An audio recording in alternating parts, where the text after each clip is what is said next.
할렐루야. 말씀을 봅니다. 마가복음 14장 37절. 우리 함께 찾으신 분은 봉독하겠습니다.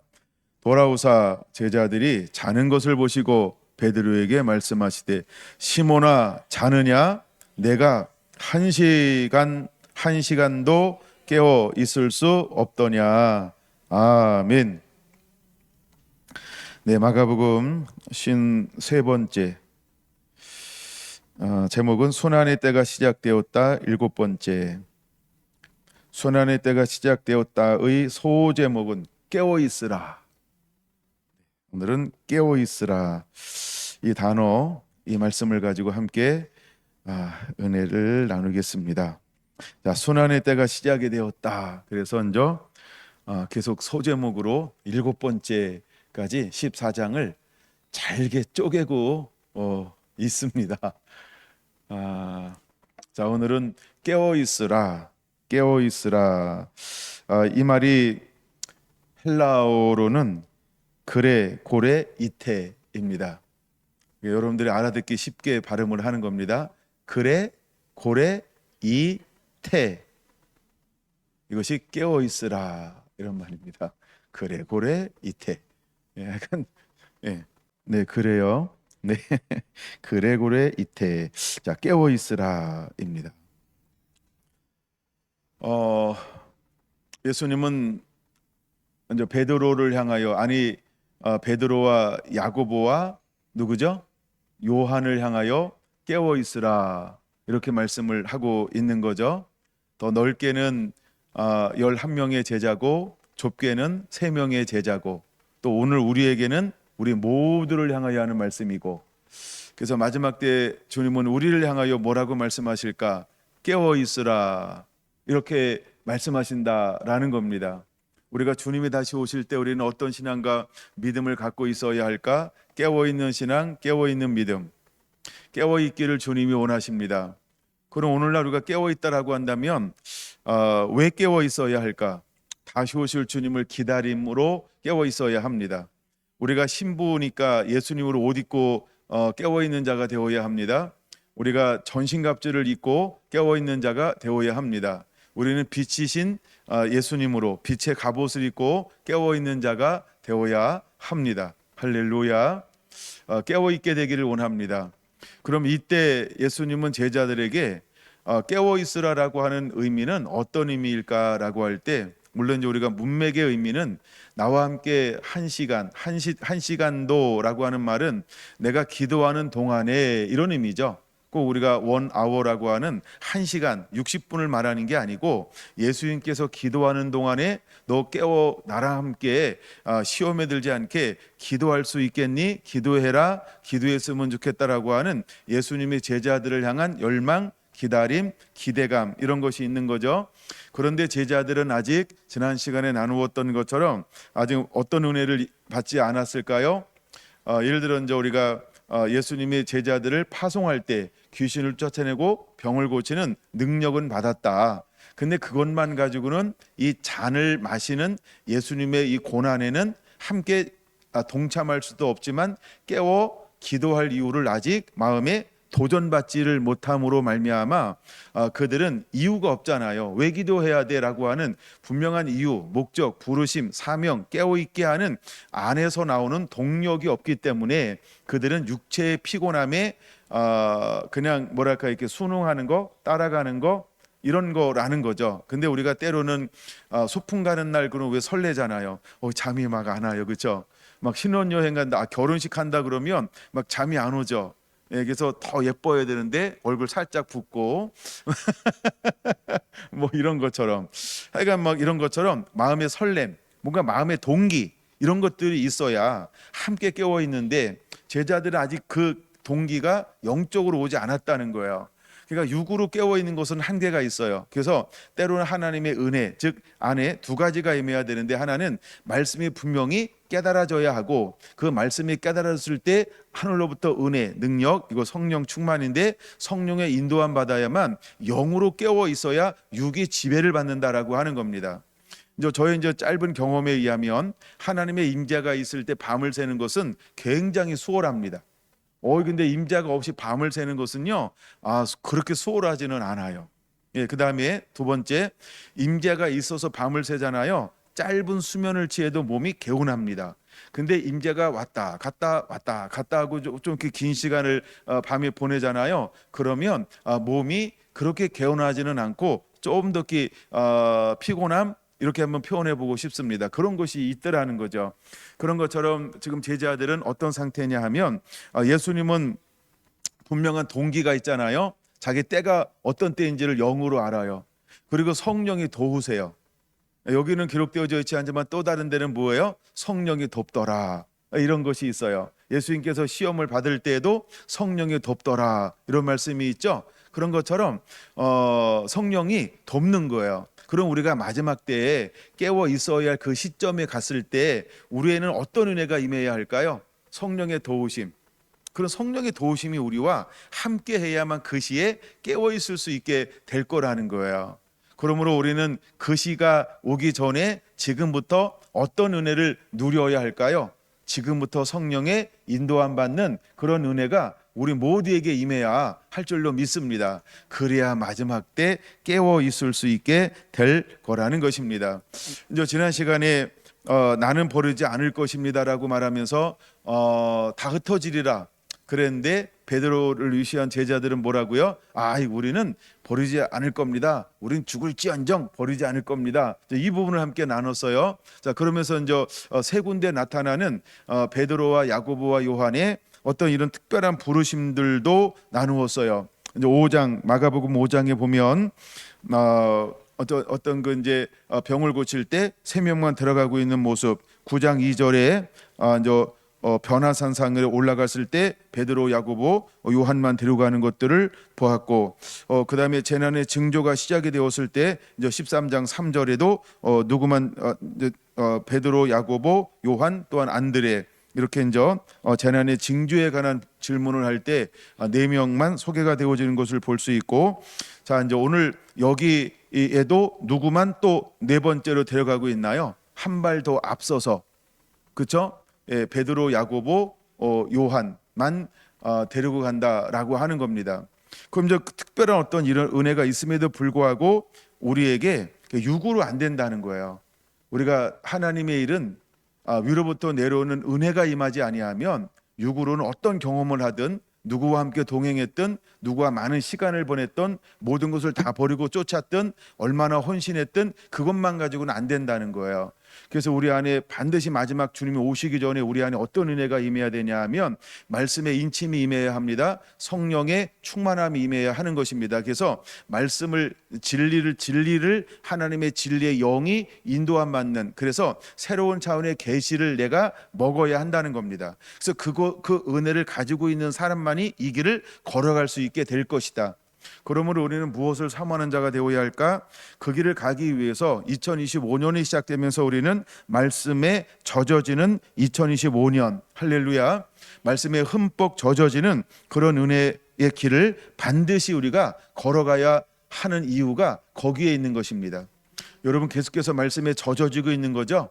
나 읽었어. 읽는 것으로 만족하면 젖어지는 건 아닙니다. 그거는 나중에 완고함이 될 수 있고, 교만함이 될 수 있고, 오히려 나태함이 될 수 있고, 오히려 그것 때문에 주님을 더 맞이하는데 걸림, 방해가 될 수도 있게 될 겁니다.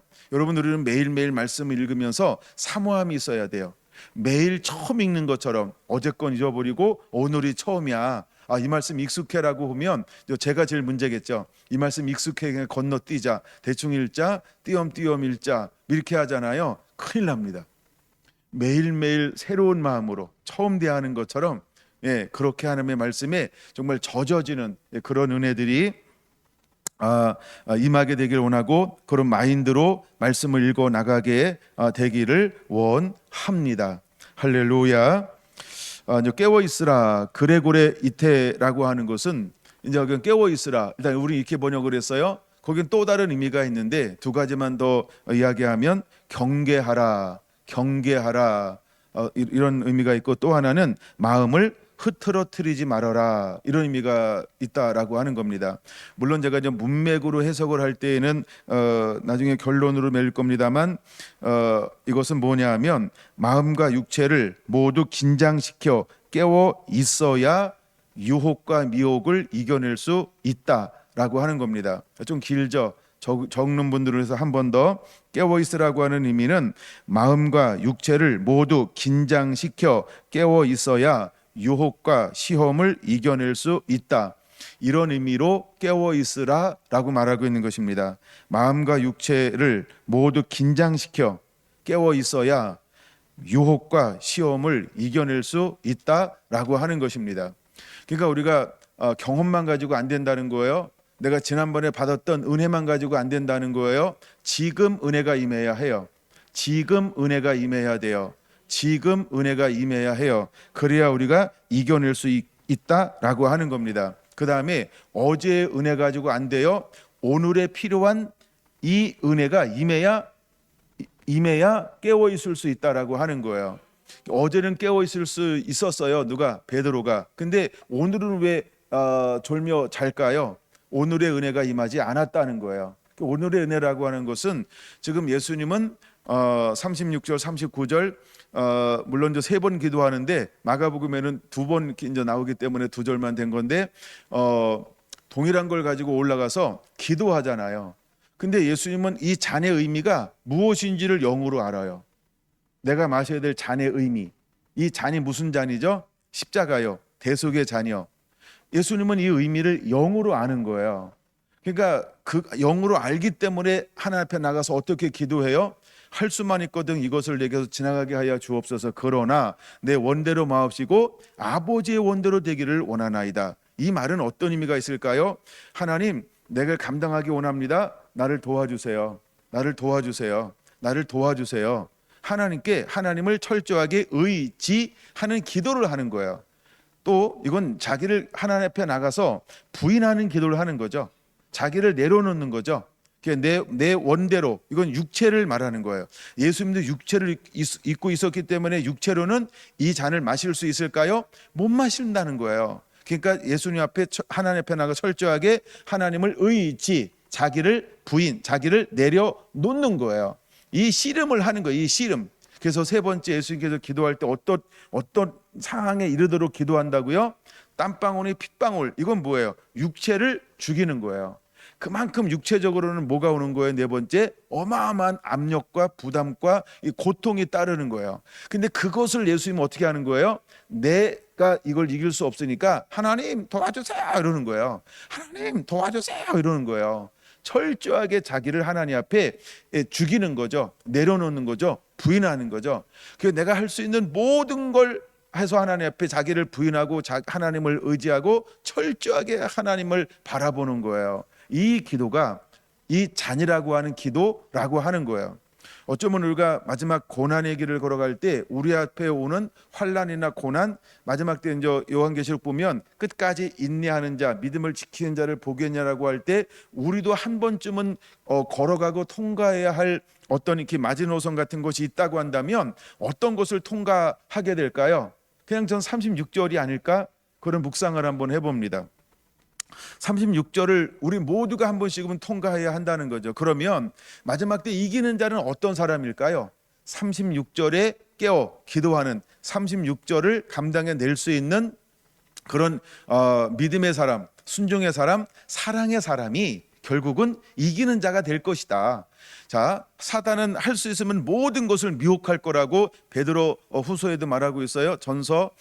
그러면 사단이 할 수 있으면 모든 것을 다 흔들 거예요. 시험할 거예요. 유혹할 거예요.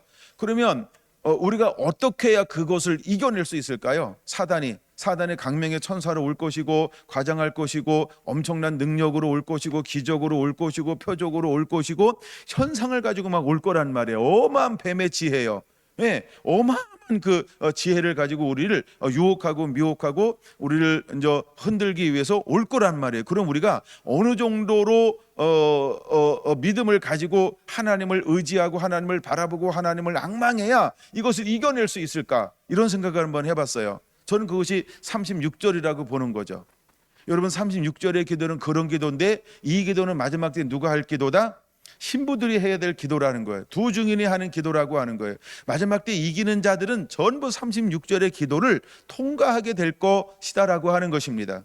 여러분 그 말씀에 젖어지면서 여러분 모두에게 이런 은혜가 임하게 되기 원합니다. 이제 우리의 신앙은 단순히 이 땅에서 주시옵소서 주시옵소서라고 하는 나의 필요를 채우는, 무엇을 먹을까 마실까 입을까가 사실은 주시옵소서라고 하는 거랑 거의 흡사한데, 뭐 아닐 수도 있지만 이건 흡사한 기도가 저 시옵소서 기도예요. 그래서 여러분들은 의도적으로 어떤 기도를 많이 하라고요? 첫째 찬양, 둘째 감사합니다. 찬양 기도 일부러 많이 하라고요. 찬양 기도요. 아멘. 찬양 기도 많이 하셔야 됩니다. 그다음에 감사 기도요. 그렇죠? 감사 기도. 그 다음에가 이제 중보 기도. 중보하기 전에 회개 기도 하나요? 먼저 중보합시다. 그리고 회개합시다. 그리고 간구의 기도 이렇게 합시다. 근데 우리가 의도적으로 많이 해야 될 기도 중에 하나가 뭐냐면 찬양의 기도라는 거예요. 주님은 우리에게 기도를 가르쳐 줄 때 어떤 기도를 가르쳐 주는지 여러분 다 아시죠? 하늘에 계신 우리 아버지여 이름이 거룩히 여김을 받으시옵시며, 이런 우리가 주기도문이라고 하는 것을 주님이 가르쳐 준 거예요. 그러니까 여러분 이 기도를 매일매일 해야 될 필요성이 있어요. 매일매일 하면 너무 좋고요. 그 다음에 여러분들이 말씀을 붙잡고 하는 기도 계속해서 하고 있는 거고 또 하기 시작을 한 거죠. 말씀으로 기도하는 법 해야 됩니다. 그럴 때 우리가 기도가 달라져요. 만약에 어떤 우리가 이런 기도를 하지 않고 일상적으로 기도하는 거 대부분 통성으로 기도합시다 그러면 이제 가끔 내가 기도 안 될 때 듣고 옆 사람 무슨 기도하나 듣게 되잖아요. 그러면 주로 어떤 기도 많이 들려요? 그렇죠? 저시옵소서 저시옵소서 저시옵소서 이렇게 한단 말이에요. 그렇죠? 그러니까 이거를 소위 우리가 무슨 기도라고 이야기할 수 있냐 하면 무엇을 먹을까 마실까 입을까, 그러니까 그거에 훨씬 가까워요. 그러니까 꼭 그건 아닐 수 있어. 그러나 그거에 가깝다라고 하는 겁니다. 그래서 우리는 의도적으로 어떤 기도를 많이 해야 된다? 찬양하는 기도. 하나님을 찬양합니다. 그렇죠? 하나님을 찬양합니다. 우리를 한 발 더 불러주시니 하나님을 찬양합니다. 새 제자는 깨워 기도하지 못했지만 주여 이 말씀을 들으면서 깨워 기도할 수 있는 능력과 힘을 부어주실 하나님을 찬양합니다. 그 은혜를 내려워 주실 하나님을 찬양합니다. 정말 기도할 수밖에 없도록 나를 이렇게 은혜 주실 하나님을 찬양합니다 하고 막 쥐어짜네. 그래서 그렇게 이길 수 있게 해달라고. 할렐루야. 여러분들이 구하면 주시겠다고 말씀하신 하나님, 그때가 되면 그 은혜를 내게 부어줄 줄로 믿습니다. 하나님을 찬양합니다. 이래가지고 계속 기도로 똑같이 주시옵소서나 찬양합니다라고 내용은 비슷할 수 있어. 근데 뭐가 달라요? 끝이 달라. 이게 지혜라고 하는 거예요. 그게 지혜라고 하는 거예요. 믿습니까? 그러므로 여러분들이 다 한 다음에 뒤에다가 뭐라고요? 찬양합니다. 이렇게 하라는 거예요. 그러니까 이게 희한하고 굉장히 다른 기도가 아니고, 그렇게 할 때 우리의 기도가 훨씬 빨라요. 훨씬 빨라요. 놀라운 돌파들이 막 일어나게 될 것입니다. 할렐루야. 제가 요즘에 좀 말씀으로 기도하고 막 이럴 때는 불이 임하는데 이제 가슴에 불이 채워지기 시작을 해요. 가슴에. 이게 놀라운 일이에요. 하여간 원하시는 분은 하시고, 또 동기부여가 안 되신 분들은 그냥 알아서 하셔요. 어차피 기도 평생 할 거니까. 그렇죠? 근데 저는 이제 저도 1월 달부터 시작을 했어요. 근데 제 안에 어떤 일이 벌어진다고요? 처음에 불이 어느 순간부터 불이 임했어요. 근데 이제 최근에는 또 하나의 변화가 일어났어요. 가슴으로 막 불이 임해요. 처음에는 이제 머리부터 등짝까지 막 불이 왔는데 이제 막 앞으로 왔나 봐요. 등이 채워졌나 봐. 가슴으로 와, 가슴으로. 놀라운 일이 벌어지고 있어요. 이제 저도 이제 3개월 채 안 됐어요. 3월 1월 1일부터 시작한 건 아니니까. 그래서 근데 그런 변화들이 일어나요. 그게 얼마나 좋은지 몰라요. 여러분들도 한번 말씀으로 기도 그렇게 쉬지 않고 하시기 바랍니다. 자, 그래서 이제 이렇게 말합니다. 이제 첫째, 시몬아 자느냐? 오늘 38절에 그렇게 37절인가요? 37절에 그렇게 묻고 있죠. 시몬아 자느냐라고 물어봐요. 자, 이제 시몬이라고 부르고 있어요. 그러면 지난 시간에 한번 베드로라고 부르면서 베드로를 쭉 찾아봤어요. 그렇죠? 그럼 오늘은 마가복음에 나오는 시몬을 한번 찾아볼까요? 시몬은 그렇게 많이 나오지는 않아요.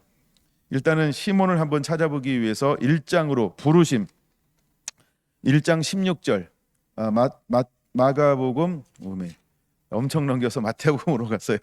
예, 마가복음 1장 16절 17절 갈릴리 해변으로 지나가시다가 시몬과 그 형제 안드레가 바다에서 그물 깃는 것을 보시니 그들은 어부라. 예수께서 이르시되 나를 따라오너라. 내가 너희로 사람을 낚는 어부가 되게 하리라 하시니. 자, 처음에 누구를 부르시는 거예요? 시몬을 불러요. 처음에 그의 이름은 시몬이었다는 거예요. 시몬은 듣다 이런 뜻을 가지고 있어요. 그는 듣는 자였어요. 그러니까 듣는다 이런 뜻을 가지고 있는데 하나님이 먼저 그를 부르셨어요.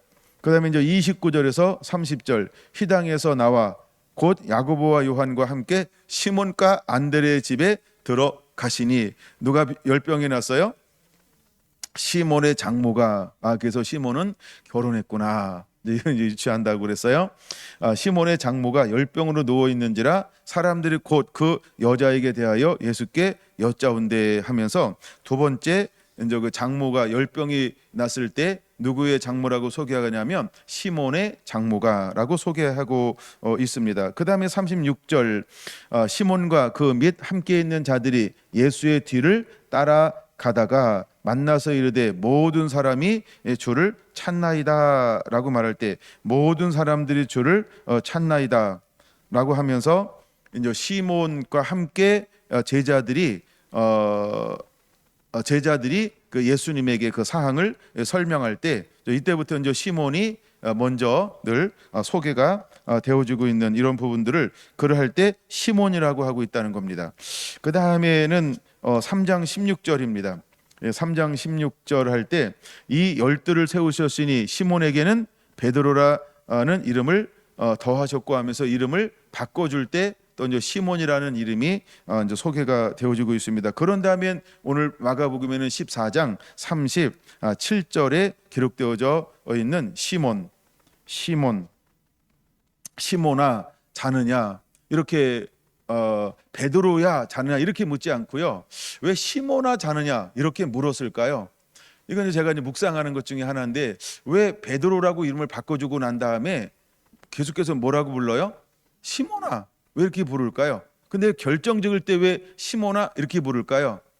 그러면 결정적일 때 시몬아라고 부르는 것은 시몬은 어떤 사람이에요? 옛사람. 베드로는 부름 받고 난 다음에 새로운 사람. 그래서 옛사람과 새 사람이 있는 것인데 지금 시몬아 자느냐라고 할 때 지금 이 상태를 예수님께서 어떤 모습을 보여주고 싶은 거예요.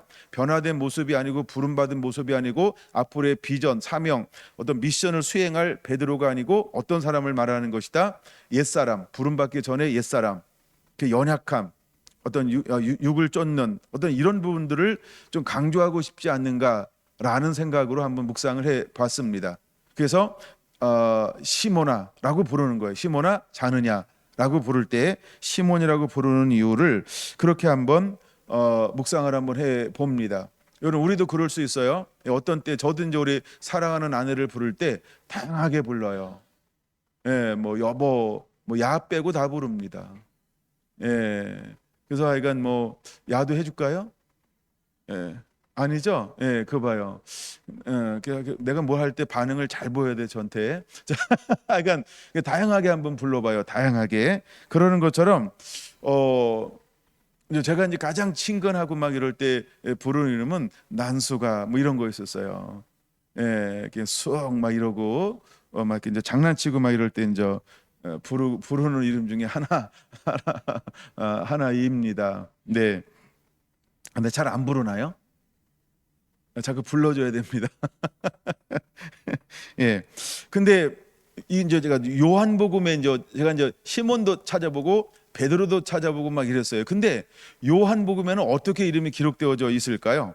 요한복음에는 어떻게 이름이 기록되어져 있을까? 일단 요한복음 같이 찾아볼까요? 1장 40절. 1장 40절 한번 보겠습니다. 요한의 말을 듣고 예수를 따르는 두 사람 중에 하나는 시몬 베드로의 형제 안드레라. 뭐라고 이름을 부르고 있다고요? 시몬 안드레. 시몬 안드레 이렇게 부르고 있죠. 시몬 베드로. 예. 시몬 베드로 이렇게 부르고 있어요. 이제 41절에는 시몬이라고 부르고 시몬 하면서 우리가 메시아를 만났다. 이제 안드레가 그렇게 이야기했고 머리가 빨리 갔어요. 예. 그다음에 이제 42절에는 요한의 아들 시몬이니 하면서 장차 게바라 하리라 하면서 게바를 번역하면 베드로라 하면서 그러면 이제 베드로의 아버지는 누군지 아시는 거죠?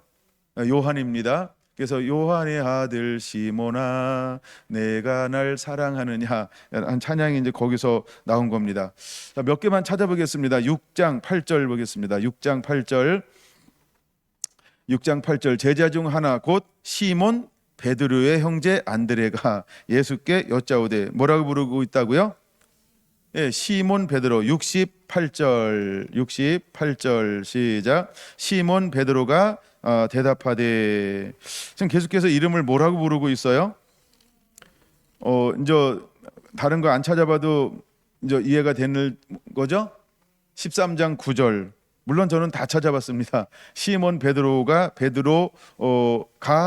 이르되 13장 24절 시몬 베드로가 머리짓을 하여 13장 26절 네 시몬 그다음에 18장 10절 두 개만 더 찾아볼까요? 18장 10절 시몬 베드로가 18장 15절 시몬 베드로와 그 이후에 대부분 베드로를 부를 때는 베드로야라고만 부르지 않고 뭐라고 불러요? 요한은 시몬 베드로래요. 그 뭔가 좀 이름을 바꿔주고 나서 왜 바뀌기 전 이름과 바뀐 이름을 함께 부르고 있다라고 하는 거예요. 왜 그럴까요? 그 이제 여러분에게 이제 숙제를 내주는 거죠. 왜 그렇게 요한 복음은 시몬 베드로라고 주로 부를까? 그렇죠? 무슨 의미가 있을까요? 뭐 숙제 내주고 막 이러니까 괜찮죠? 예, 뭘 좋아하지는 않는 것 같은데, 그래서 하여간 다르게 부르고 있다는 거예요. 그래서 하여간 특이하게 부르고 있는 거죠. 이름을 바꿔주고 난 다음에 뭐 시몬 뭐 이렇게 하는 것도 아니고 베드로 계속 베드로 이렇게 부르는 것도 아니고 요한복음에는 시몬 베드로라고 부르고 있다라고 하는 겁니다. 이제 21장 15절, 16절, 17절 세 번에 걸쳐서도 요한은 베드로를 부를 때마다 뭐라고 부르는 걸 기록하고 있냐면 시몬 베드로, 시몬 베드로, 시몬 베드로. 그다음에 아까 우리가 찬양했던 것처럼 또 뭐라 부른다고요? 요한의 아들 시몬아 이렇게 부르고 있다는 거예요. 예, 시모나라고 부르는 거예요. 그럼 저 요한복음은 어떤 측면이냐면 잃어버린 영혼들을 이방인들을 향하여 넓게 쓰여진 복음서. 그래서 이 요한복음을 통해서 시몬 베드로라고 부르는 이유가 무엇일까? 물론 제가 이제 어떤 자료를 찾아보진 않고 그냥 묵상을 한 것입니다. 그 제가 자료를 찾아보지 않아서 그냥 뭘까 신학자들은 이 부분을 뭐라고 이야기하나 그런 걸 아직 참고하지 않았다는 거예요. 근데 그냥 제 묵상으로는 이렇게 이제 생각을 하는 거죠. 왜 시몬 베드로라고 했을까라고 할 때 옛 일과 변화된 이름. 그래서 하나님은 잃어버린 영혼들을 구원하기 원하는 마음의 갈망이 시몬 베드로라고 이름을 지칭하는데 들어가 있다. 이렇게 이제 보는 것입니다. 참고 한번 해보시고요. 자, 그 다음에 사도행전에 보면 베드로를 뭐라고 부를까요? 사도행전은 베드로를 뭐라고 부를까요? 10장에 나옵니다. 10장. 사도행전은 베드로를 뭐라고 부를까요? 10장 5절 뭐라고 부르죠? 예, 베드로라 하는 시몬을 청하라. 여기도 이제 이름 두 개가 다 소개가 되어지고 있어요. 그랬더니 6절에는 시몬의 집에 유숙하니 이건 좀 무두장이 이름이 시몬이에요. 베드로 시몬이 아니고 그 다음에 17절 베드로가 본 환상은이라고 말하면서 이름을 뭐라고 불러요? 베드로. 18절 불러 묻되 베드로라는 시몬이 여기 유숙하느냐 하면서 또 베드로라 하는 시몬이라고 하면서 이제 이거는 뭐냐 하면 시몬이라는 이름도 많죠. 그렇죠? 베드로라는 이름도 많죠. 그래서 누군가를 명확하게 하기 위한 이제 그렇게 부를 때 사도행전에서는 때로는 베드로, 근데 베드로라고만 하지 않고 시몬 베드로, 베드로라는 시몬, 시몬 그렇게 이제 부르고 있는 모습을 찾아볼 수 있죠. 그래서 19절 베드로가 그 환상에 대하여 생각할 때에라고 말하고 21절 베드로가 내려가 그다음에 23절 베드로를 불러들여 유숙하게 하니 32절 볼까요? 사람을 요바에 보내어 베드로라 하는 시몬을 청하라 하면서 이제 명확하게 누구를 지칭할 때는 어떻게 이름을 사용하고 있다? 베드로라는 시몬을 청하라. 하여간 이름을 이렇게 사용하고 있다라고 하는 것입니다. 그래서 이제 어떤 이름의 변천, 앞으로 하나님이 우리를 어떻게 부를까라고 할 때, 그래서 아마 어디 가든지 성결한 교회 이렇게 안 하고 자꾸 경주 성결한 교회 이렇게 하나 봐요. 네, 저는 이제 경주라는 말을 좀 이렇게 빼고 그냥 성결한 교회 이렇게 불려지기를 원하는데, 또 각 도시에 있는 분들은 뭐 내 마음을 모르니까 거기다가 이제 지역 이름을 꼭 넣어주더라고요. 그것도 약간 신기한 거예요. 공식 이름이 성결한 교회인데 거기다가 왜 지역 이름을 자꾸 넣어주는지 하여간 그래서 뭐 굳이 뭐 따지는 건 아니지만 앞으로 불러주는 분은 그냥 성결한 교회 이래도 충분할 텐데 내가 어디서 왔는지 다 알아. 그래서 경주에서 왔다 이걸 다 압니다. 그런 생각을 한번 해봤어요. 자, 이제 좀 더 중요한 부분을 다루어 보려고 합니다. 우리가 마가복음으로 시작했으니까 이제 다시 마가복음으로 넘어갈 건데요. 그러면 깨어 있으라, 마가복음에서 깨어 있으라고 하는 말은 몇 번 소개가 되어질까요? 이제 직접적 깨어 있으라라고 하는 의미는 전체는 8번 나오지만 이제 우리를 향하여 하는 말씀은 7번이 나옵니다. 근데 이 7번에 언제 깨어 있으라는 말씀을 사용하고 있을까? 자, 뭘로 먼저 넘어갈까요? 13장과 14장 두 장에 걸쳐서 7번이 다 기록되어져 있다는 것입니다. 첫째, 13장 33절입니다. 자, 이건 이제 무화과나무의 비유를 배우면서 마지막 때가 언제인지를 우리가 알아야 한다 이런 의미인데 이때 드디어 깨어 있으라라고 하는 말씀을 마가복음에서는 드디어 사용하기 시작했다라는 것입니다. 그럼 깨어 있으라 이 말이 뭐라고요? 헬라어로 그래 고래 이테. 이 말을 33절에서 처음 사용하고 있는 거예요. 주의하라, 깨어 있으라. 그때가 언제인지 알지 못함이라. 그러니까 언제인지 알지 못하니까 뭘 하라고요? 주의하라, 깨어 있으라 이렇게 말하는 거예요. 그럼 여기서 두 번째 34절 같이 읽죠. 가령 사람이 집을 떠나 타국으로 갈 때 그 종들에게 권한을 주어 각각 사물을 맡기며 문지기에게 깨어 있으라 명한과 같으니 세 번째 깨어 있으라는 35절 그러므로 깨어 있으라 집주인이 언제 옳는지 혹 저물 때 읽는지 밤중 읽는지 닭 울 때 읽는지 새벽 읽는지 너희가 알지 못함이라. 그래서 우리가 깨어있는 열전에 비유해서 우리가 생각하는 시간에 오는 것이 아니고 주님이 원하는 시간에 오실 것이다라고 하는 이 35절이 다 이게 한밤중이죠. 밤을 이야기하는 표현들이잖아요. 그러니까 우리가 생각하는 때 오는 게 아니에요. 우리가 영적 어두움이 얼마나 어두워야 올지는 몰라요. 그렇죠? 근데 꼭 우리가 새벽에 가까이 왔을 때 올 것이다. 이게 우리가 어쩌면 고정관념이 될 수도 있어요.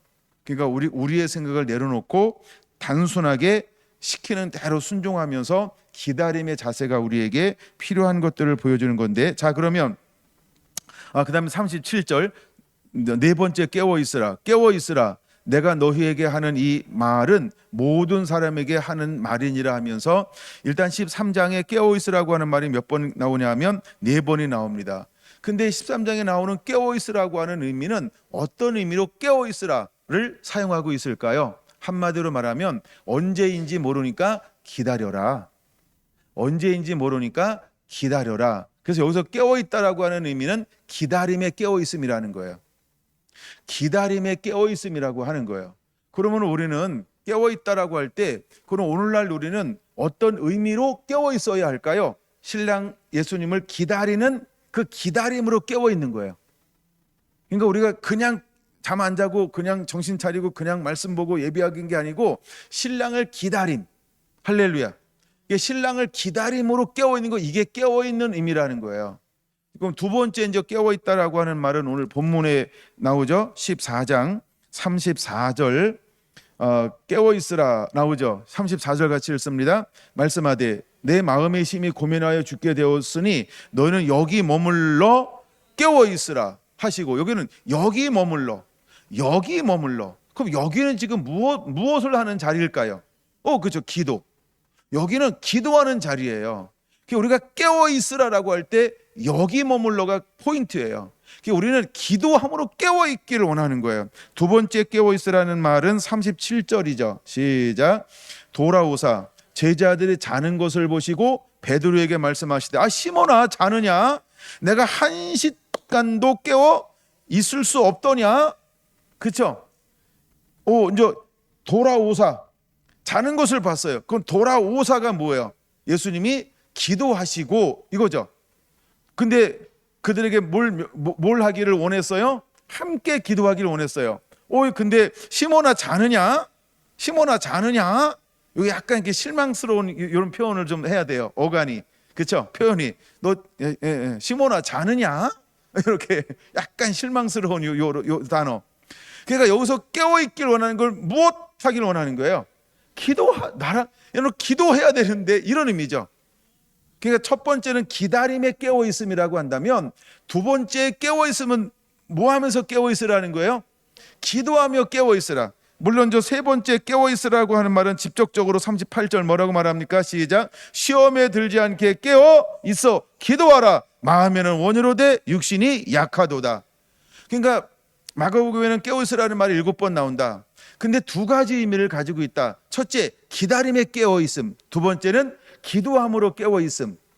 그럼 우리는 이 시대에 우리가 깨어 있다라고 하는 말은 오늘 이 시대에는 어떤 의미로 우리에게 다가와야 할까요? 신랑 되신 예수님을 기다림, 마라나타.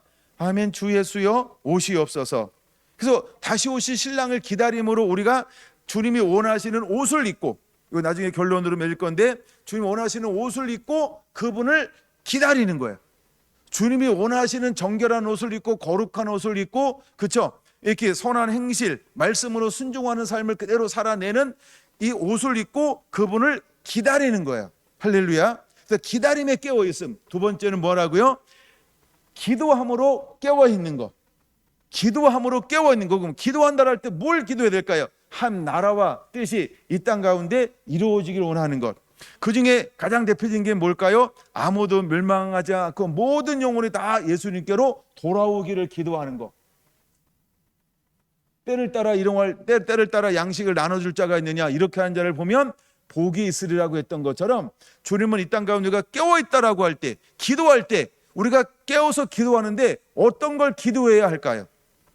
그렇죠? 아무도 멸망치 않고 모든 영혼이 구원받기를 원하며 있는 것, 이것을 놓고 기도하는 거죠.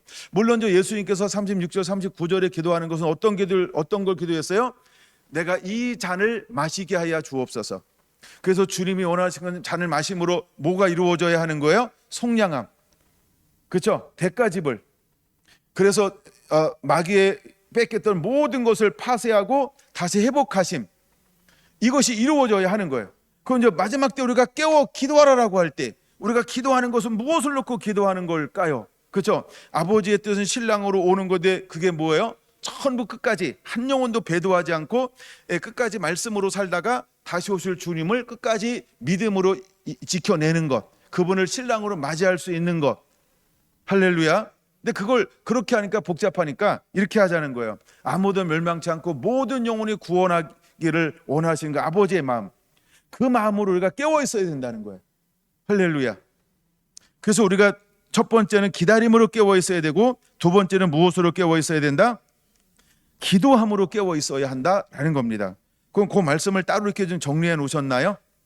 그러신 분만 이걸 딱 안 그래도 적어놔야 되지만, 요한계시록 16장 15절, 요한계시록 16장 15절. 요한계시록에는 깨어 있으라고 하는 말은 두 번 딱 나옵니다. 근데 어디에 깨어 있으라고 하는 말이 나오냐 하면 요한계시록 16장 15절에 같이 읽습니다. 빨간 글씨인가요? 네, 시작. 보라, 내가 도둑같이 오리니 누구든지 깨어 자기 옷을 지켜 벌거벗고 다니지 아니하며 자기의 부끄러움을 보이지 아니하는 자는 복이 있도다. 할렐루야. 주님은 우리에게 무엇을 요구하고 있을까요? 도둑같이 온다는 거예요. 근데 우리에게 두 가지를 요구하고 있다는 거예요. 그렇죠? 그럼 두 가지가, 이거 자꾸 읽어봐야 돼요. 그럼 뉘앙스가 뭔지를 여러분 오늘 예배 나오신 분들은 금방 다 이해하실 수 있는 그런 용어를 사용하고 있다는 거예요. 자, 다시 그럼 제가 읽어볼게요. 도둑같이 오리니 1. 누구든지 깨어 자기 옷을 지켜 벌거벗고 다니지 아니해야 된다. 첫 번째가 그거죠. 자기 옷을 지켜 벌거벗고 다니지 아니하여야 하리라, 이렇게 말씀하고 있어요. 이게 깨어 있다는 거예요.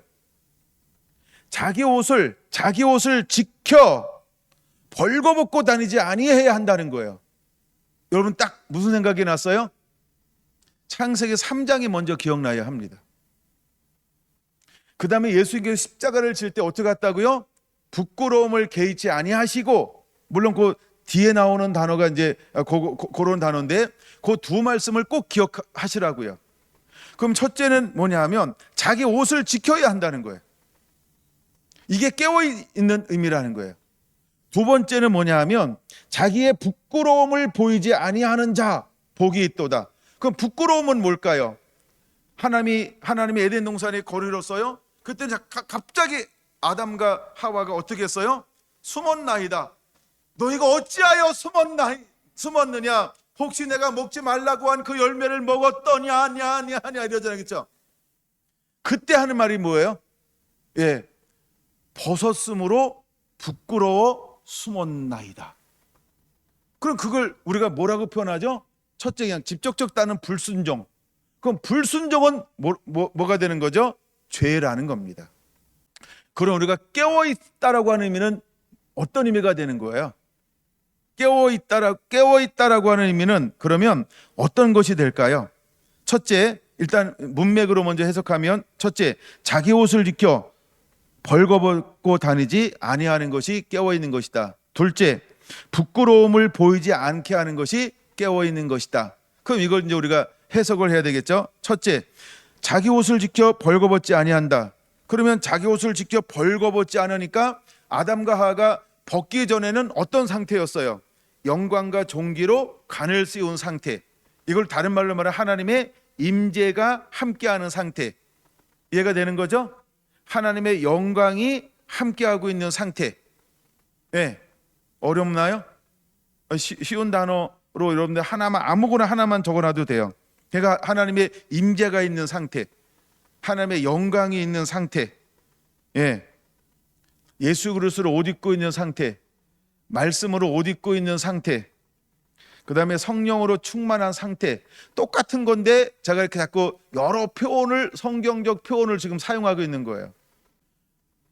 그럼 두 번째, 부끄러움을 보이지 않게 할 때, 부끄러움을 보이지 않게 해야 돼요. 부끄러움은 뭘까요? 아까 처음에 할 때 불순종은 뭐라 그랬어요? 죄. 그럼 저 불순종했어요? 그때는 죄가 들어왔어요. 죄가 들어온 동시에 영광이 벗겨졌어요. 그 다음에 뭐가 되었어요? 육체가 되었어요. 육체가 되니까 무엇을 쫓아가고 있어요? 욕심이요. 그렇게 순서로 적어놓으면 참 좋아요. 이게 이제 성경을 풀어나가는 순서예요. 물론 제가 오늘 이것을 전부 풀어서 말씀을 나누는 건 아니니까 이렇게 이렇게 나눌 수 있는 그 주머니를 다뤄주는 거예요. 불순종은 뭐라고요? 죄가 오니까 뭐가 됐다고? 영광이 벗겨지면서 육체가 됐어요. 그럼 육체가 오는데 육체가 딱 되면 본질적으로 오는 게 뭐라고요? 욕심. 그래서 욕심 잉태한 지 죄를 낳고 죄가 장사장한 지 사망을 낳느니라. 그 모든 것은 욕심으로부터 시작된다. 그래서 우리가 땅에서 나는 것은 뭐라고 말하는 거예요? 안목의 정욕, 육신의 정욕, 이생의 자랑은 전부 근거가 뭐예요? 욕심이라는 거예요. 욕심. 그래서 우리가 가시밭의 출발점은 뭐예요? 염려는 무엇 때문에 염려하는 거예요? 욕심이요. 마음이 왜 나눠져요? 욕심이요. 하나 물고 저것도 멀고 싶어 멍 하다가 입에 문 것도 떨어지고, 얘도 보니까 비치는 물이었더라. 다 잊어버리는 거죠. 이게 욕심이라는 거예요. 이해가 된 거죠? 그런 것처럼 욕심이요. 그러니까 우리가 부끄러움을 보이지 아니하는 자, 이게 깨어 있다라고 하는 거예요. 그럼 부끄러움이라고 하는 게 뭐냐? 그걸 설명해 준 게 두 번째, 불순종, 죄, 육체, 욕심이요. 이게 부끄러움이라는 거예요. 우리는 이것으로부터 이제는 깨어 있는 자가 되어야 한다. 그 다음에 자기의 옷을 지켜 벌거벗고 다니지 아니해야 한다라고 하는 것은, 이제 우리는 마땅히 무엇으로 충만해야 합니까? 그렇죠. 성령으로 충만해야 합니다. 예수 그리스도로 충만해야 합니다. 말씀으로 충만해야 합니다. 하나님의 임재로 충만해야 되고 하나님의 영광으로 충만해야 하는 것입니다. 우리가 빛이신 예수님으로 옷 입어야 하는 겁니다. 똑같은 말인데 성경에 나오는 걸 지금 계속 그냥 나열하고 있는 거예요. 헷갈리면은 하나만 얘기할 거고요. 이렇게 이제 넓혀가길 원하는 분들은 이렇게 이제 다양하게 성경에 있는 용어들을 넓혀가면 돼요. 그럼 마지막 때 주님이 도적같이 올 것인데 두 가지를 말씀하고 있어요. 이기는 자에게 첫째는 자기 옷을 지켜 벌거벗고 다니지 않는다. 두 번째, 부끄러움을 보이지 아니하는 자. 이것이 깨어 있는 자라는 거예요. 할렐루야. 우리가 지금 베드로를 향하여 깨어 있으라라고 하는 이 말씀을 통하여 우리는 다시 오실 신랑 되신 예수님 앞에 오늘 우리는 깨어 있는 의미가 무엇이 되어야 하느냐를 지금 다루고 있는 것입니다. 예, 이미 우리는 초림 때는 지나갔잖아요. 그렇죠? 지금 우리는 재림을 준비하는 거예요. 그러니까 초림 때에 있는 일을 가지고 재림 때에 우리는 어떻게 깨어 있어야 하느냐, 이것을 다루고 있는 것입니다. 이해가 되고 있는 거죠? 예, 그 정도 보고요. 다시 이제 마태복음에 와서 한 부분을 더 다루고 말씀을 마치려고 합니다. 이제 38절을 한번 다뤄봐야 돼요. 시험에 들지 않게 깨어 있어 기도하라. 그러면 깨어 기도하지 않으면 무엇에 빠진다는 거예요? 너 시험에 빠질 거야. 너 미혹에 빠질 거야. 너 유혹에 빠질 거야 라고 하는 말이죠. 여기서 말하는 시험은 그 세 가지가 함께 짝이 되어 늘 나타나는 거예요. 시험, 미혹, 유혹이요. 그건 누가 하는 거예요? 사단이 우리에게 하는 거예요.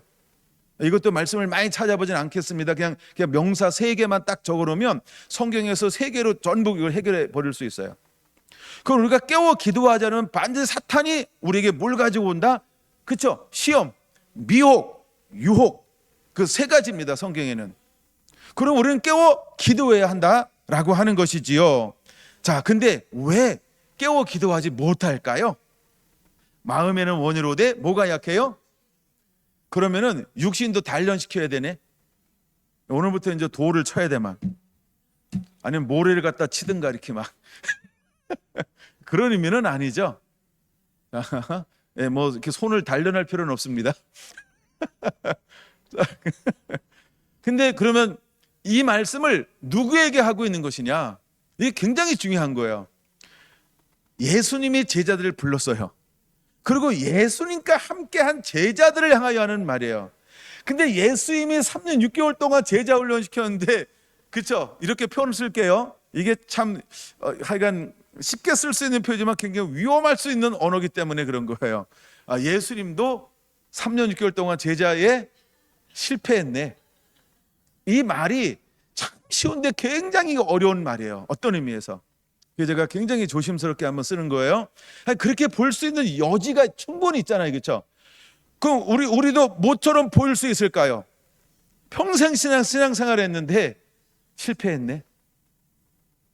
그렇죠? 그래서 그거의 미혹에 여러분 넘어가지 마세요. 그게 어쩌면 여러분들을 마지막 미혹 중에 하나일지도 몰라요. 뭐가 올지 모르지만 그 중에 하나가, 야, 예수님들 실패했거든. 너도 실패해. 예수님들 실패했어. 네가 뭐라고 예수님 실패했는데 너가 성공할 수 있어. 이렇게 사탄은 우리를 마지막 때 뭐 할 수 있어요? 흔들 수 있다고요. 무지막지하게 우리를 흔들어 놓을 수 있어요. 그치, 뭐 예수님도 그랬네, 뭐 나도 그렇고 이러고 막, 예, 그래가지고 막 엄청나게 우리가 미혹당할 수 있어요. 이 단어가 그런 단어예요. 이 38절이 하여간 충분히 그럴 수 있는 근거가 될 수는 있어요. 예, 사단이 우리를 미혹하고 시험에 들게 하려면 아마 그런 식으로 프레임을 쓰여버릴 거예요. 근데 여러분 이 말씀을 잘 봐야 됩니다. 그래서 그 옆에다가 꼭 적어놔야 될 하나 성경 구절이 있다고 하면 저는 누가복음 22장 23절 이렇게 적어놓으면 좋을 것 같아요. 누가복음 23장 32절. 누가복음 22장 32절. 자꾸 왔다 갔다 하죠. 누가복음 22장 32절. 예. 죄송합니다. 왔다 갔다 해서. 그 말이 무슨 말인지 알죠? 너희가 다 흩어질 거야. 근데 내가 너 굳세게 세운 다음에 너는 많은 사람들을 너 굳세게 세울 거야. 돌아온 다음에 그 말씀을 적어 놓으라고요. 네. 그러니까 제가 헷갈려도 여러분 잘 적으세요. 누가복음 22장 32절 그렇게 옆에다 적어놓고 언제든지 이것이 헷갈릴 때는 그 말씀을 가져와야 그걸로 대적할 수 있어요. 지금은 흔들릴 수밖에 없는 거예요. 각기 다 제 길로 가도록 이사야 53장에 예언되어져 있어요. 다 각기 제 길로 가야 돼요. 자, 그럼 각기 다 제 길로 갔다. 가고 난 다음에 드디어 제자들은 어떤 상태가 되는 걸까요? 견고한 믿음의 사람으로 돌아오게 될 것이다. 그러니까 환난과 고난, 연단과 시련이 있음으로 말미암아 제자들은 어떻게 된다 하면 이제는 견고하게 될 것이다 라는 말입니다. 자, 그걸 기본으로 하면서 마음은 원이로되 육신이 약하도다. 그럼 여기서 말하는 마음이라는 말은 또 헷갈리고 있어요? 누가복음 22장 32절. 일단 저기 적어놓고 머리로 하세요. 네, 감사합니다. 그래도 집에 가서 안 물어보고 여기서 물어봐 주셔서. 자, 이제 그 다음 거 다루는 겁니다. 이제 자 보세요. 그럼 여기서 마음에는 원이로되 육신이 약하도다.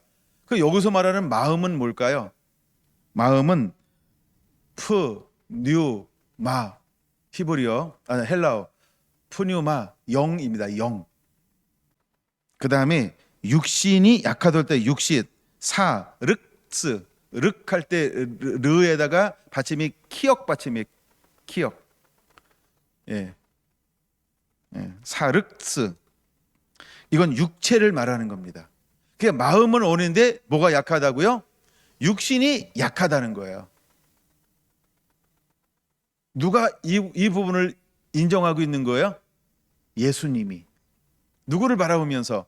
제자들을 바라보면서. 그러니까 아직 제자들에게 무엇이 임하지 않았어요?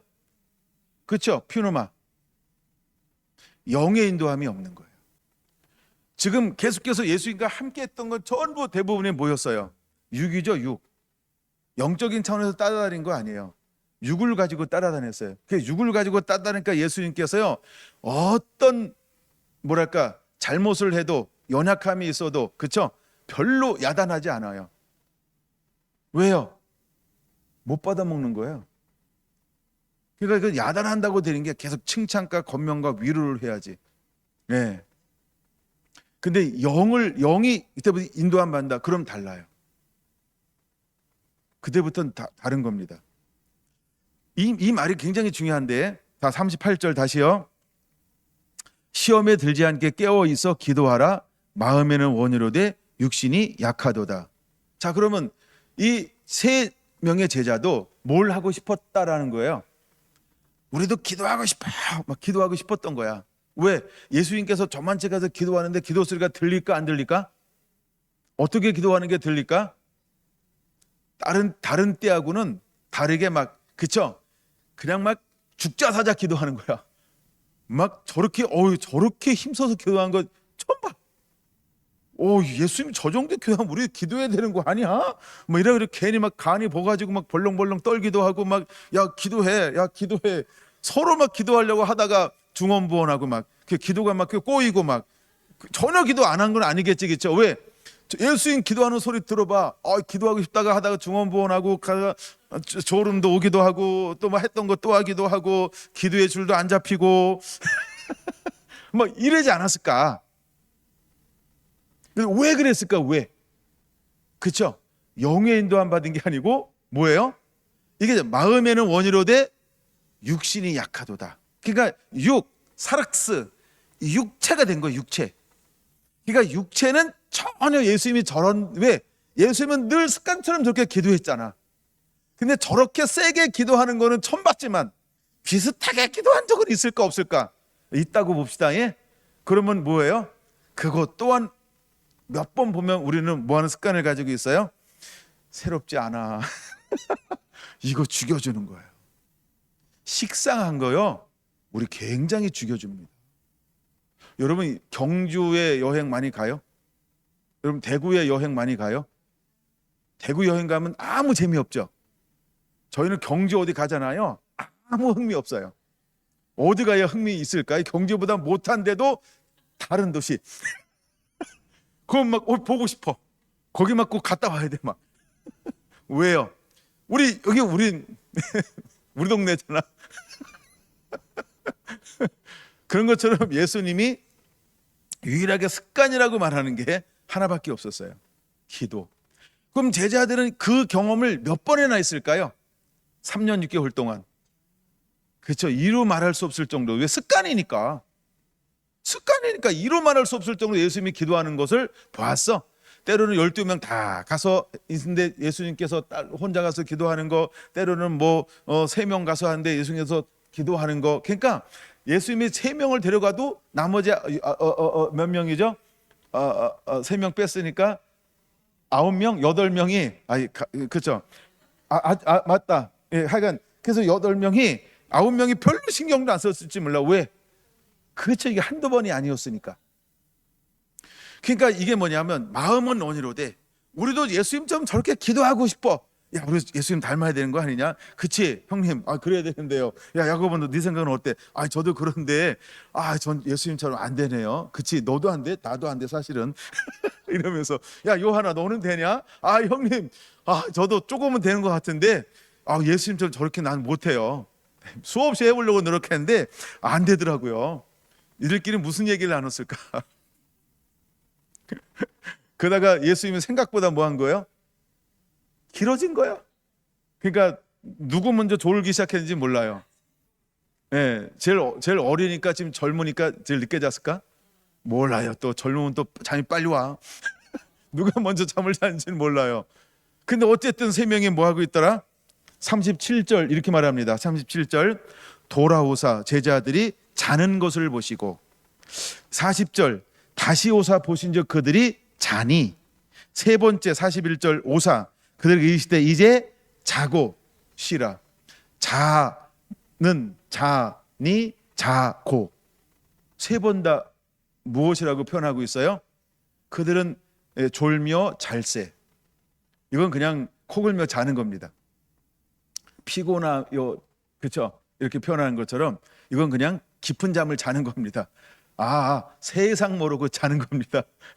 그걸 표현하고 있는 거예요. 근데 어쨌든 처음에는 그런 과정을 거쳤겠죠. 이걸 표현하는 게 뭐예요? 마음은 원이로되 자기들도 기도하고 싶어 했었어. 근데 아직 무엇이 안 된 거예요? 그렇죠? 육신이 약하도다. 그러면 굉장히 중요한 겁니다. 이제 표현이 신랑 대신 예수님께서 오실 때 여러분 우리는 육신이 약하면 될까요? 안 될까요? 육신 단련해야 합니다. 그런 단련이 아닙니다. 내가 죽고 예수로 옷 입어야 합니다. 내가 죽고 말씀으로 옷 입어야 합니다. 내가 죽고 성령으로 옷 입어야 합니다. 이제는 내가 산 것 아니요. 갈라디아 2장 20절 이제는 내가 산 것 아니요 내 안에 예수 그리스도가 산 것이니라. 사나 죽으나 나는 그리스도의 것이니라. 라는 이게 실제로 이루어져야 하는 거예요. 그래서 내가 죽고 내 안에 예수님으로 옷 입으면 내 안에 변화가 일어나는 게 하나 있어요. 그게 뭐냐 하면 마음의 기쁨, 마음의 평강, 마음의 샬롬이 와요. 그래서 마음에 넘치는 사랑이 있어요. 우리가 사랑하면 힘이 나죠. 자, 우리가 이제 같은 도시에서 연애한 사람이 있고 부산과 서울에서 이제 장거리 연애한 사람이 있어요. 그럼 같은 거리에서 연애한 사람만 막 엔돌핀이 막 돌까요? 먼 거리에서도 막 힘이 나겠죠. 그럼 먼 거리에서 막 연애한다. 그럼 부산 왔다 서울 갔다 지칠까요? 진짜 사랑하잖아요.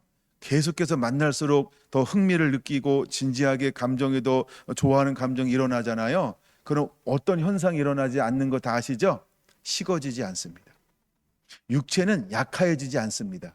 그럼 마음은 온유로되 육신이 약하도다. 결국 육신이 약하다라고 하는 것은 무엇이 지금 이렇게 아직 그 정도 안 된다는 거예요? 예수님을 향한 사랑이요. 그게 아직 그 정도 안 된다는 거예요. 왜? 아직 무에 비침이 없어요? 말씀의 비침도 그 정도는 아니잖아요. 어느 정도는 비쳤지? 근데 죽도록 이 정도는 아니야. 그렇죠? 살짝 그냥 자기 유익과 이익과 가치관의 충돌하면 에이, 예수님을 밀어낼 정도는 돼요. 여러분은 어떤가요? 미쳤나요? 미친놈, 미친년. 예수님께. 더 좋은 단어가 지금 생각났어요. 예수님께 쏙 빠졌나요? 뭐 이것도 저것도 아니고 이제 막 뭐 여러 표현할 수 없어요. 집회가 아니니까. 자, 근데 우리가 어떤 상태가 돼야 예수님을 안 버릴까? 사랑의 인침이 실제로 일어나야 돼요. 그래서 예수님은 오셔서 우리 안에 무엇을 인쳐주기 시작한 걸까요? 첫째가 말씀이에요. 그러니까 그 정도의 말씀의 인침을 한 번도 제자들은 뭐 한 거예요? 경험하지 못했다는 거예요. 물론 간헐적으로 그 낮은 상태는 인침이 그런 도전이 있었죠. 낮은 단계의 도전이 있었어요. 근데 그 정도의 깊이의 말씀의 인침은 없었다는 거예요. 자, 그럼 중요한 겁니다. 우리가 신랑 대신 예수님을 기다릴 때 우리는 어떤 상태가 돼야 할까요? 누가복음 24장 44절 45절 그 정도의 내 마음의 문을 열어서 말씀의 인쳐짐의 단계가 반드시 일어나야 합니다. 그럼 여러분, 우리가 말씀에 소킹하기를 원합니다. 말씀에 흠뻑 젖어지기 원합니다. 여러분, 어느 정도 젖어진 거예요? 현해탄을 건너야 할까요? 그렇죠? 정말 여러분들이 말씀에 깊이 젖어지는 것. 아멘. 아멘. 그래서 말씀을 읽을수록 말씀이 날마다 새로워져야 돼요. 읽기에 급한 게 아니고 또 읽어야 돼 뭐 이런 게 아니고요. 말씀이 행복해야 돼요. 그게 막 기다려져야 돼요. 그리고 막 이제 6장이 그걸로 안 되고요. 그쵸? 이거 가지고 막 씨름하고 막 기도하고 막 이러고 막 계속 막 사랑해서 막 나 뭐 전화해서 뭐 시간 있니 나랑 꽃놀이 가자 이래도 안 돼. 왜 안 돼? 그냥 그런 게 있어. 그리고 혼자 뭐 해야 돼요? 그냥 말씀을 그냥 막 읽고 막 말씀 가지고 기도하는데 와, 꽃놀이보다 훨씬 재밌어. 꽃놀이는 제가 올려주는 거 보시고 몇 번 올려줬는데 어제 올려줬나요? 안 올려줬나? 한 개밖에 안 올려줬죠. 더 많은데. 이제 손님이 오셔서 어떻게 한번 이렇게 나갈 기회가 있어서 찍었어요. 근데 우리가 말씀에 충분히 젖어져야 돼요. 그러면 말씀을 풀어준 제자와 이때의 제자의 상태가 왜 달랐는지를 그냥 우리가 느낌으로, 그렇죠? 그래서 그것이 마음엔 원이로되 뭐가 약하도다? 육신이 약하도다. 그러니까 육으로는 안 된다는 거예요. 그럼 육으로 안 되면 육은 어떤 거냐면 하나님이 떠난 상태예요. 하나님의 영이 머물지 않는 상태예요. 그게 육이에요. 이게 사륵스라는 단어예요. 이게 육체가 된 거예요. 창세기 6장에 나오는 것처럼 육체가 된지라. 하나님의 영이 떠났어요. 그게 육이 된 거예요. 육. 하나님 영이 없어요. 그걸 가지고는 할 수 없다고요. 그럼 우리에게 어떤 마지막 때 은혜가 임해야 되냐라고 할 때 첫째가 말씀이 풀어져야 한다는 거예요. 두 번째가 그 위에 하나님의 영이 임하는 거예요. 퓨누마, 영이 임하는 거예요. 물론 우리가 보혜사, 파라클레토스라고 하는 하나님의 영이 임해서 내가 이제는 하나님의 성전이 되는 거죠. 그랬을 때 우리는 누구처럼 기도할 수 있을까요? 예수님처럼. 실제로 그걸 보여주는 게 어디에 나오는 거예요? 사도행전의 제자들의 삶은 그 상태가 된 거예요.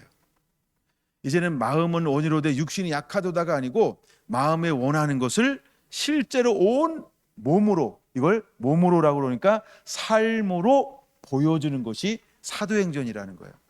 그러면 주님께서 우리가 깨어있으라라고 하는 것은 우리가 깨어있는 게 오늘 시대는 어떤 걸 깨어있다고 표현할 수 있을까요? 말씀과 성령으로 충만해서 그대로 살아내는, 즉 이 세상을 이겨가며 하나님의 영광을 발산하는 것, 이것이 깨어 있는 거야. 이걸 우리는 신부 단장이라고 표현합니다. 우리가 예수 그리스도로 옷 입는 것이라고 표현합니다. 우리가 전신갑주를 입는 것이라고 표현하는 것입니다. 여러분, 우리 안에 이런 은혜들이 임하게 되기를 예수님의 이름으로 축원을 드립니다. 결론을 지난번과 같이 로마서를 읽음으로 결론을 맺어보려고 합니다. 로마서 7장 25절. 로마서 7장 25절. 우리 주 예수 그리스도로 말미암아 하나님께 감사하리로다. 그런즉 내 자신이 마음으로는 하나님의 법을, 육신으로는 죄의 법을 섬겨노라. 그러므로 이제 그리스도 예수 안에 있는 자에게는 결코 정죄함이 없나니, 같이 읽습니다. 이는 그리스도 예수 안에 있는 생명의 성령의 법이 죄와 사망의 법에서 너를 해방하였음이라. 5절에서 8절. 육신을 따르는 자는 육신의 일을, 영을 따르는 자는 영의 일을 생각하나니 육신의 생각은 사망이요 영의 생각은 생명과 평안이니라. 육신의 생각은 하나님과 원수가 되나니 이는 하나님의 법에 굴복하지 아니할 뿐 아니라 할 수도 없음이라. 육신에 있는 자들은 하나님을 기쁘시게 할 수 없느니라. 12절에서 15절. 그러므로 형제들아, 우리가 빚진 자로되 육신에 져서 육신대로 살 것이 아니니라. 너희가 육신대로 살면 반드시 죽을 것이로되 영으로서 몸의 행실을 죽이면 살리니 무릇 하나님의 영으로 인도함을 받는 사람은 곧 하나님의 아들이라. 너희는 다시 무서워하는 종의 영을 받지 아니하고 양자의 영을 받았으므로 우리가 아빠 아버지라 부르짖느니라. 기도하겠습니다.